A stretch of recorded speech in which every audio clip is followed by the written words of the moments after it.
The great hall of the Zerathian Empire was built to make every visitor feel small.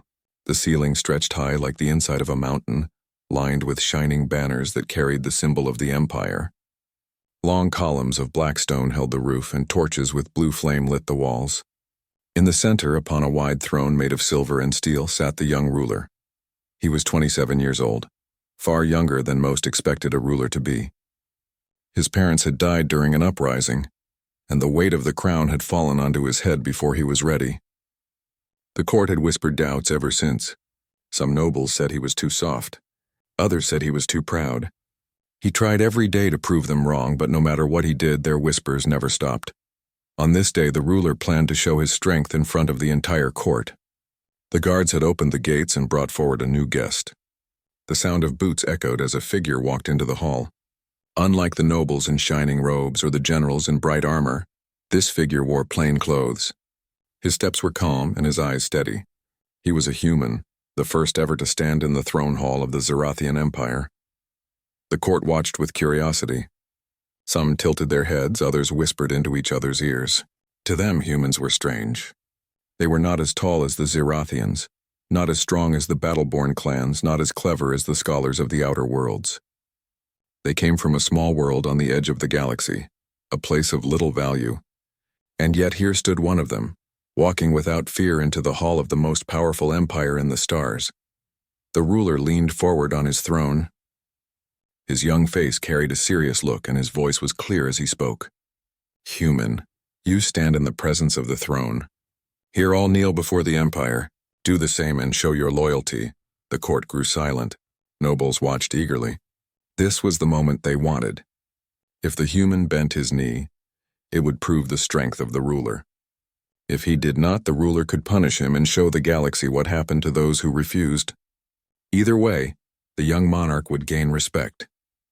The human stopped in the center of the hall. He did not kneel. He stood straight, his eyes fixed on the throne. He said nothing for a long moment, and the silence began to weigh heavily. The guards shifted their spears. The nobles smirked, expecting to see the ruler's anger explode. But the human did not move. He only stood as if the weight of the hall, the banners, the throne, and even the crown itself meant nothing to him. The ruler's fingers tightened on the arm of his throne. His voice grew harder. "Kneel. You are before the might of the empire. Show respect." Still, the human did not kneel. He took a single breath, calm and even, then spoke. His voice was not loud, yet every corner of the hall heard it. "Respect is not shown by force. Respect is earned. I do not kneel because I am not your subject. I am a guest. I came to speak as an equal, not as a servant." A ripple of whispers spread through the nobles. Some gasped. Others shook their heads in disbelief. No one had ever spoken to the throne like this. Generals who had conquered worlds knelt without question. Advisors who had served for decades bent low before the ruler. And yet this single human with no crown, no army, and no guard dared to stand tall and refuse. The young ruler felt heat rise in his chest. His heart pounded. Anger pushed at him, but another feeling also stirred. Curiosity. He had expected the human to bend. He had prepared to laugh at his weakness.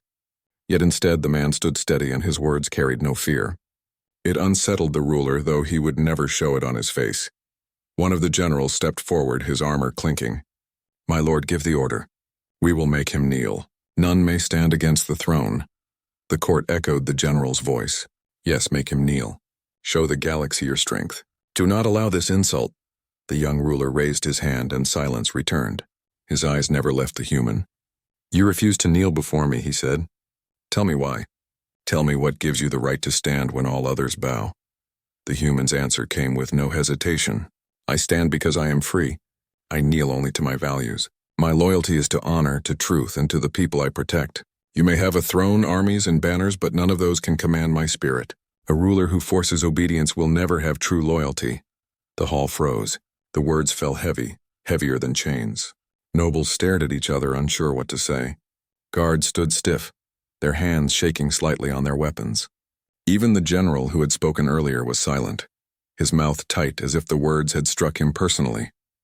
The ruler sat still upon his throne, his thoughts a storm. He wanted to shout. He wanted to order the guards to strike. But something stopped him. The human's eyes held no challenge, no hatred, only certainty. He was not here to insult. He was here to speak truth as he saw it.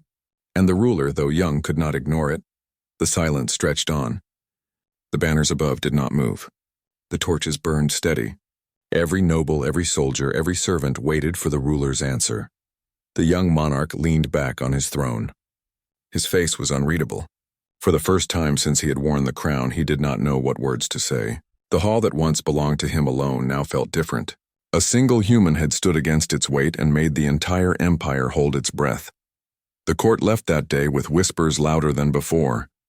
They spoke of the human who would not kneel. They spoke of the ruler who had not punished him. They spoke of the silence that filled the hall like a shadow. And deep within his heart, the young ruler carried a question he could not set aside.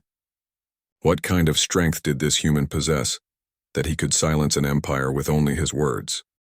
The young ruler did not sleep well that night. The throne hall had been filled with whispers even after the human had left, and those whispers still echoed in his mind. He had ordered many men and women to kneel before him. No one had ever refused, yet the human had stood, and not even the threat of punishment had moved him. When the ruler closed his eyes, he remembered the words again. Respect is earned. A ruler who forces obedience will never have true loyalty. They cut deeper than he wanted to admit.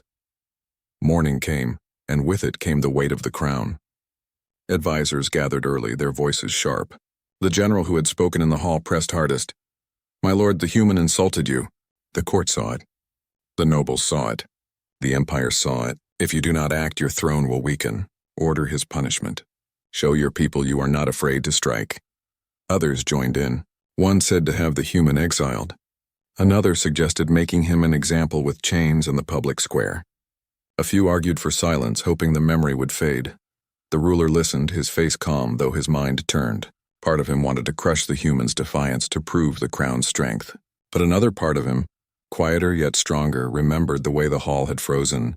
No chain, no sword, no command had silenced so many. Only the human's voice had done that. At last the ruler raised his hand and the advisors grew still. Bring him before me again, he ordered. This matter is not finished. The throne hall was prepared once more. Banners hung still, guards stood straight, and nobles filled the benches along the sides.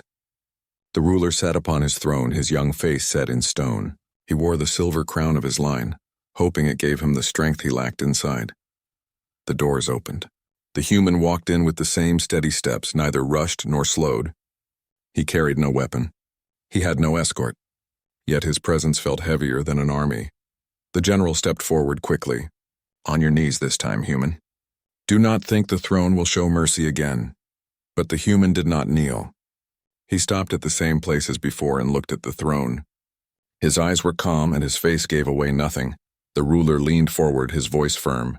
Yesterday you stood in defiance. I gave you an order and you refused. Do you mean to challenge the empire itself? The human answered without hesitation.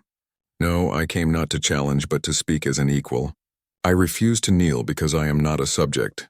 You may command your nobles, your generals, your armies, but not me. I stand for myself and my people. Gasps filled the hall. The nobles whispered again, their voices sharp with shock. Some smiled with cruel delight, expecting the ruler to strike this time. Others frowned, sensing danger and pushing further. The young ruler's pride flared. His voice grew louder. You dare claim equality with the empire, with me? You who come from a small world with no fleets and no banners. What power do you hold that makes you think you can stand before me? The human's answer was quiet, but it struck like a hammer. I hold the power of choice. You can order every soul in this hall to kneel, and they will kneel out of fear. But when they leave, fear will still bind them. My people kneel to no one, yet they will fight, bleed, and die for each other without command. That is strength. That is power no throne can order. The hall fell into silence. Even the general who had barked before now stood frozen. The nobles shifted uneasily. The guards looked at one another as if unsure whether to lower their spears or raise them. The ruler's chest rose and fell with slow breaths. His pride wanted him to strike down the words to remind everyone that the empire ruled 100 worlds. But deep inside, the truth in the human's voice cut through. He remembered how his own nobles whispered in shadows. He remembered how his armies obeyed out of fear, not love. If they truly cared for him, would they not stand even without orders? The silence pressed heavy. Finally, the young ruler spoke again. You claim strength lies not in command but in loyalty freely given. Then tell me, why should I believe you? What proof do you have that your people are as strong as you claim? The human's gaze did not waver. Because we have nothing else. We are not the strongest in body. We are not the richest in resources. We are not the oldest in wisdom. And yet time after time we rise. We endure storms, wars, and hunger. We fall, but we rise again. That is the heart of humanity. That is the proof. A shiver ran through the court. No one spoke. Even the torches seemed to burn quieter. One noble broke the silence, his voice sharp with mockery. He speaks like a dreamer. Empty words. Humans are weak. They cannot face an empire. My lord, crush this arrogance. The ruler turned his eyes on the noble, and for the first time in many days the court saw fire in him. Empty words? The ruler asked. Did you not feel the hall fall silent when he spoke? Did you not hear your own breath catch in your chest? Weak words cannot do that. The noble bowed his head quickly and stepped back, shaken. The ruler turned his eyes back to the human. Inside, his pride and his doubt battled. He knew showing mercy again would make some call him weak. Yet punishing the human would silence a voice that carried more strength than most armies. At last he rose from the throne. His voice was calm but carried power. I will not punish you today. But hear me, human. If you speak in this hall, you must speak truth. If you lie, if you twist words, I will know, and the price will be heavy. The human bowed his head slightly, not in kneeling but in respect. Then I will speak only truth. The young ruler sat back, his heart still burning. He did not know why, but he felt as if the ground beneath his throne had shifted. This human, with no crown and no army, had shaken the empire with words alone. When the session ended, the nobles left in uneasy silence. Some were angry, some were thoughtful, and some were afraid. The whispers began again in the corridors, but they carried a different weight now. The ruler stayed behind, sitting upon the throne long after the hall emptied. He looked at the silver crown in his hand. All his life he had believed strength came from command, from obedience, from fear. But now a seed of doubt had been planted, and it grew quietly in his heart. The human had refused to kneel, and the command of the empire had failed. Yet the throne hall had never felt so alive. The days after the second hall gathering were filled with restless whispers. Across the empire's capital, nobles and soldiers spoke of the human who had refused the throne's command. In every corridor of the palace, in every chamber where advisors gathered, his words were repeated. Some mocked him as a fool. Others feared him as a threat. Yet more than a few admitted in low voices that his words had pierced their hearts. The young ruler felt this storm most of all. Each morning, advisors entered his chamber with warnings. Each evening, generals pressed him to act. Strike him down, they said. Send him away, they demanded. But no order came.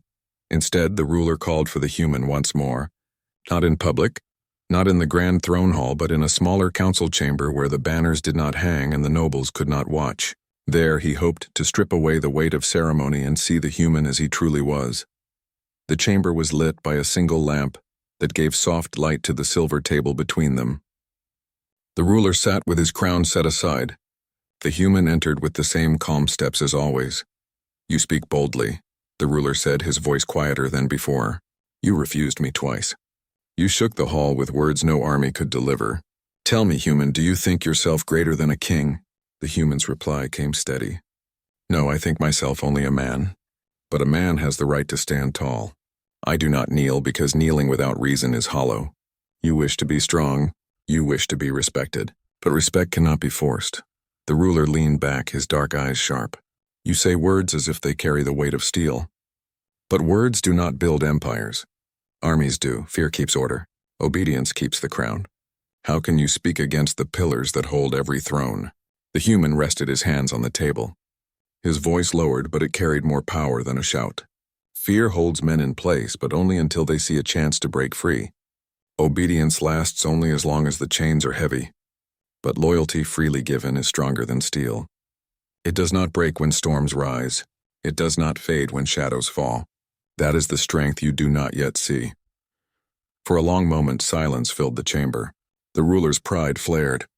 He wanted to rise to declare the man wrong. Yet he could not, because in the depths of his heart, he remembered the uprising that had taken his parents. He remembered the generals who had sworn loyalty to his father, only to turn when fear no longer bound them. The human's words felt like truth, though truth he did not wish to hear. The ruler's voice grew colder. You speak of loyalty as if it is a fire that never dies. But what of empires crushed beneath the weight of their enemies? What of kingdoms burned to ashes? Would your people stand then? The human's eyes did not waver. Yes, because we have stood before. We have been burned. We have been starved. We have been hunted. And yet we rose, again and again. You ask if my people will stand. I tell you, we will always stand because we do not kneel. The ruler's pride twisted inside him. He was not used to being challenged. Every word from this human felt like a blade pressed against his crown. He clenched his fist on the table. If you claim such strength, then prove it. Stand not only with words, but with action. Let the court see if your spirit holds when challenged in full. The human leaned forward slightly, calm as ever. Then challenge me.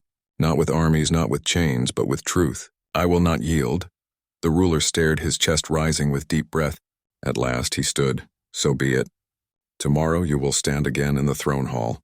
Before my nobles, before my generals, before the empire, I will challenge your claim.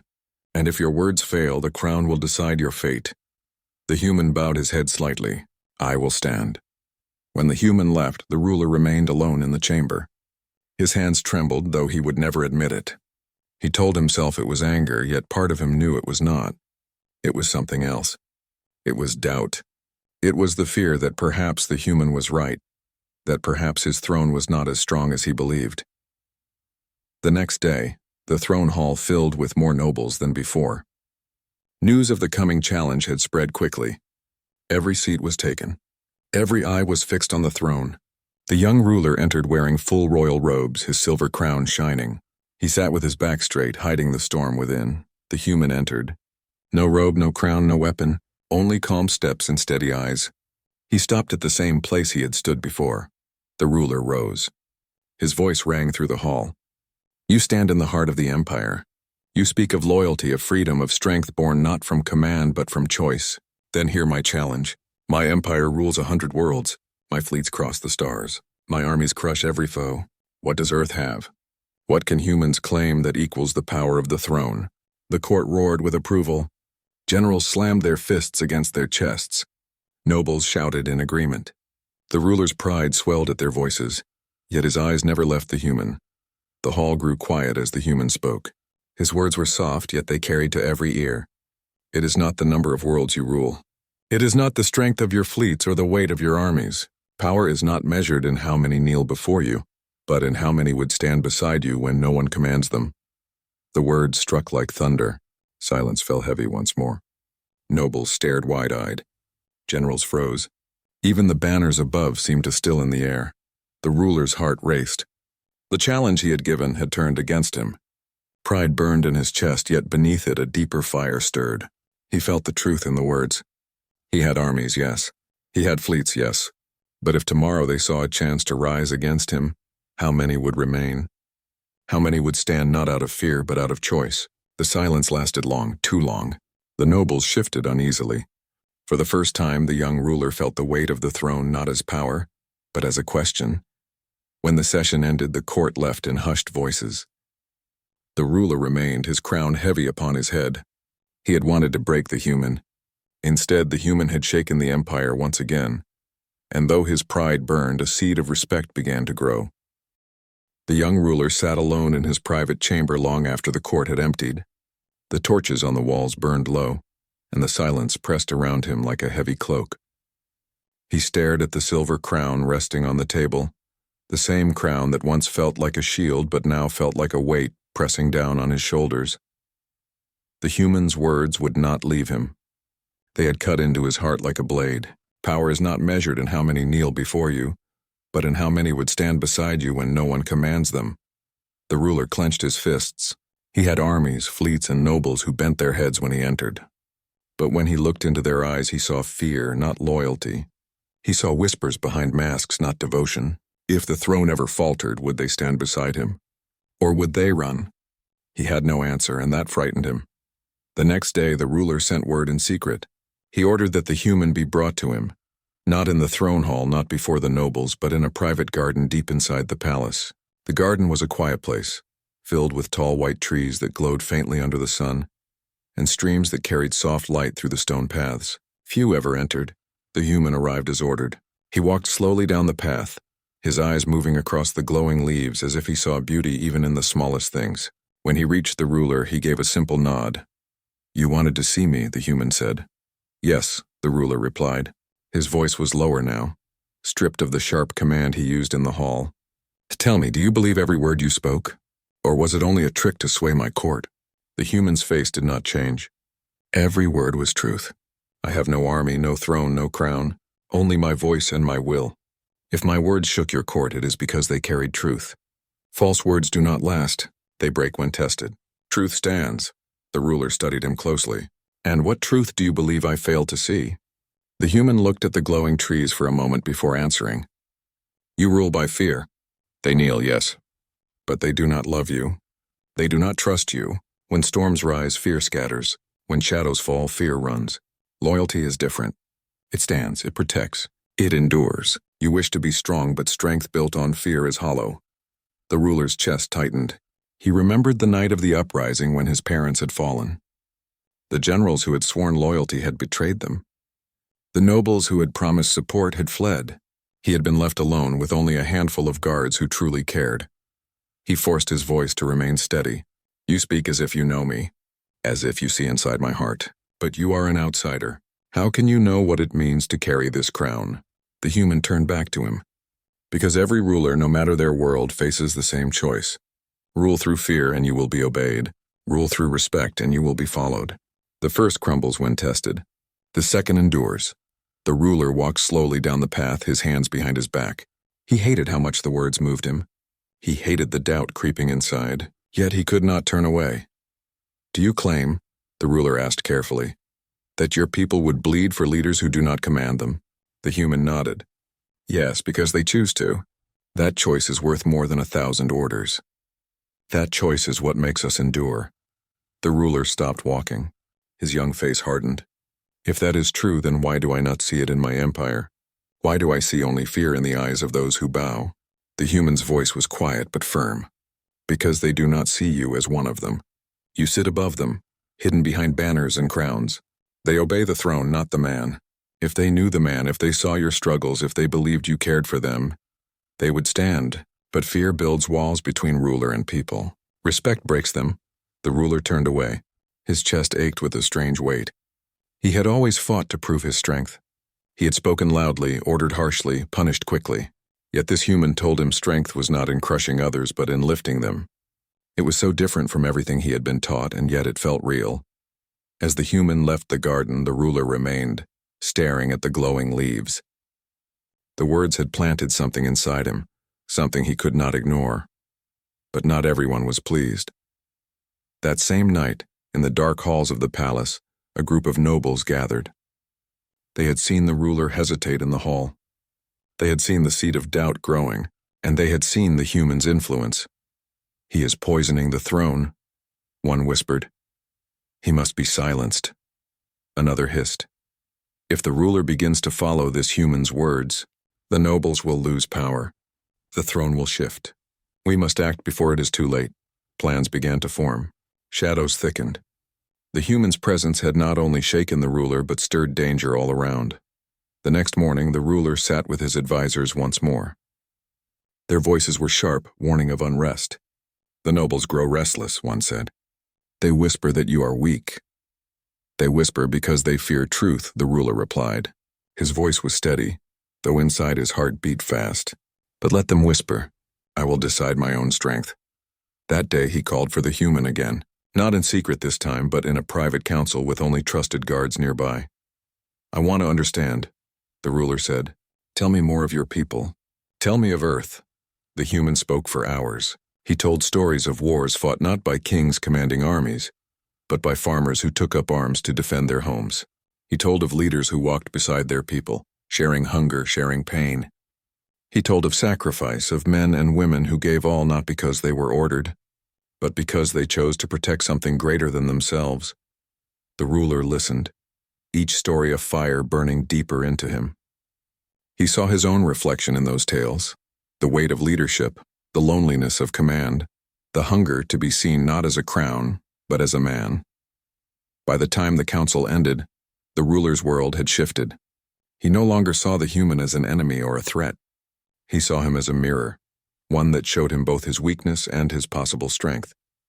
But he also felt the storm building around him. The nobles were not blind. They would not let this change come without resistance. That night, as he stood on his balcony and looked over the glowing city below, the ruler whispered to himself, "If respect is stronger than fear, then I must learn it. But can I learn it before fear consumes me?" The seed had been planted, and though danger gathered in the shadows, the young ruler knew he could not go back. The human had changed him, and nothing would ever be the same again. The palace was alive with whispers. Servants moved quietly, guards stood tense at their posts, and the nobles gathered in secret corners with hushed voices. Something was coming. Everyone felt it. The young ruler had changed, and change in a kingdom was dangerous. The human's presence had already unsettled the balance of power. His words carried weight, not only with the ruler but with some of the lower officers and even common soldiers who heard pieces of his speeches. The nobles feared it. Fear turned to anger, and anger turned to plans. On the morning of the Great Council, the throne hall was filled to the edges. Nobles in their jeweled robes lined the floor. Soldiers stood like statues, and the air carried the sharp smell of incense. The silver throne gleamed at the center. The ruler entered with his usual calm stride, but his eyes held a different fire. He wore his crown, though this time it seemed lighter on his brow.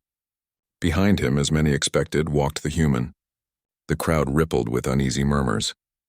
One of the elder nobles stepped forward, his voice carrying through the hall. "My ruler, we beg your ear.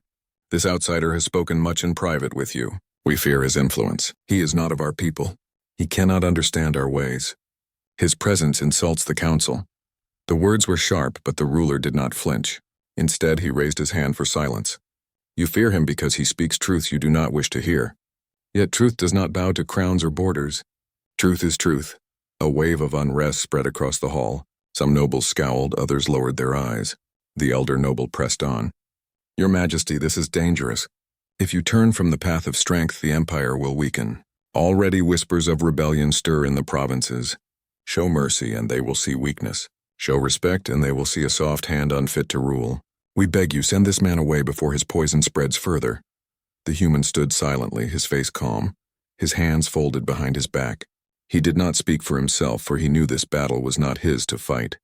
The ruler's voice rang across the chamber. "You speak of poison. I see healing. You speak of weakness. I see strength. You kneel before me because you fear punishment. But if I were to fall tomorrow, how many of you would stand beside me without command? How many of you would bleed for me, not because I ordered it, but because you believed I was worth it?" The hall fell silent. Not a single noble answered. The quiet was heavier than any roar. The ruler's voice softened, though it carried even more weight. "That silence is my answer. Fear has ruled too long. It binds your mouths, but not your hearts. I will not build my throne on sand. I will build it on stone. Respect is the stone. Fear is only dust." A younger noble suddenly shouted, his voice breaking the stillness. "You are abandoning the traditions of our ancestors. You are betraying the crown. You shame us by listening to this alien." Others joined, voices rising, anger spilling across the chamber. The air grew hot with rage. A storm had broken, but then something unexpected happened. A soldier stepped forward from the line of guards. His armor gleamed and his voice was steady. "I would follow you, my ruler. Not because you command me, but because I believe you fight for us." The nobles gasped. To speak without permission was unthinkable. Yet the soldier did not bow his head. He stood tall, and his words struck the hall like thunder. Another soldier spoke. "I too would stand," then another. "And I." The nobles turned pale. The soldiers' voices grew louder, spreading like fire. The ruler's heart burned as he heard them. For the first time he felt what the human had spoken of. Loyalty born not of fear but of choice. The elder noble's face twisted with rage. He pointed at the human. "This is his doing. He has bewitched the soldiers. He must be seized now." A group of guards moved, but before they could act, the ruler's voice cut across like a blade. "Stop, none shall touch him. He is under my protection," the nobles shouted, their fury boiling over. "Then you choose him over your council. You betray us all." The ruler rose from his throne, his crown gleaming under the torchlight. His voice carried the weight of thunder and fire. I choose truth over lies. I choose loyalty over fear. I choose strength that endures, not strength that crumbles. You call this betrayal. I call it rebirth. The hall shook with the force of his words. Some nobles fell silent, realizing their power was slipping. Others turned red with rage. But the soldiers stood taller, their loyalty burning bright. The human finally spoke, his voice quiet but firm. You have taken your first step. The road will not be easy. Those who fear losing power will fight harder now. But the seed you planted today will grow. One day they will not kneel from fear. They will stand from respect. The ruler looked at him and gave a small nod. Then let it be so. The council ended in chaos. Some nobles stormed out, whispering of plots and revenge. Others stayed, watching carefully, sensing that the winds had changed. The soldiers remained firm, their eyes shining with a new fire. That night the palace was restless.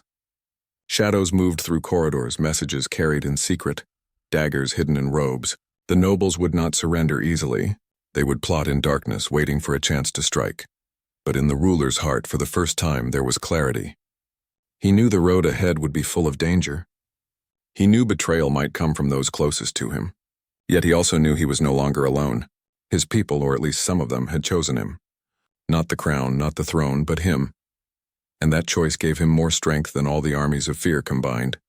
The human stood with him on the balcony that night, looking over the glowing city. You have started something that cannot be undone, he said. The ruler's voice was steady. Yes, and if it brings storms, then let them come. I would rather face storms with loyalty than live in calm with fear. The human gave a faint smile. Then your empire may yet endure. The stars above burned bright as if listening.